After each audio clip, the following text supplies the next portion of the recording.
निरागस असणारं बहीण भावाचं जे प्रेम असतं, त्याला किंमत लावायचं पाप या महाराष्ट्राच्या सरकारने केलेलं आहे. आणि त्यातून आमचे 2 वीर बंधू या राज्यामध्ये बंधुराजांची कमतरता नाहीये. आणि तो असे दोघं जण परवा भाषणात असं म्हणाले, की आमचं लक्ष आहे कुठली बहीण कुठे मतदान करते. आणि एक जण नाही दोघं म्हणलेत. म्हणले कधीतरी पोटातलं हे ओठात येतच. आणि सत्य कधीच लपवता येत नाही. आणि त्याच्यामुळे दोघं जण असं म्हणाले, की "काळजी करू नका आमचं लक्ष आहे तुमच्यावर.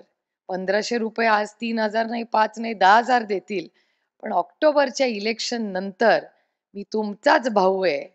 जसे ₹10,000 दिले, तसे परत घ्यायची ही ताकद माझ्यामध्ये आहे." आणि दुसरा म्हणतो, की मी लिस्ट आता मला हे माहितीच नव्हतं, की महाराष्ट्रामध्ये लिस्ट रिव्ह्यू होणार आहे बहिणींची.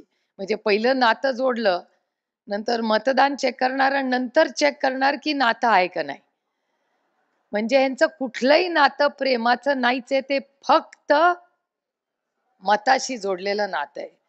आणि त्याच्यामुळे त्यांनी असं म्हणलं, की डिसेंबरमध्ये आम्ही बघणार आहे, कुठल्या बूथवर किती मतं पडली त्याप्रमाणे पुढचं आम्हाला पैसे आम्ही देणार आहोत. मला या दोन्ही भावांना विनंती करायची आहे, की तुम्ही सगळ्या बहिणींचं नाही, एकाच भगिनीचे पैसे परत घेऊन बघा, काय करायचंय.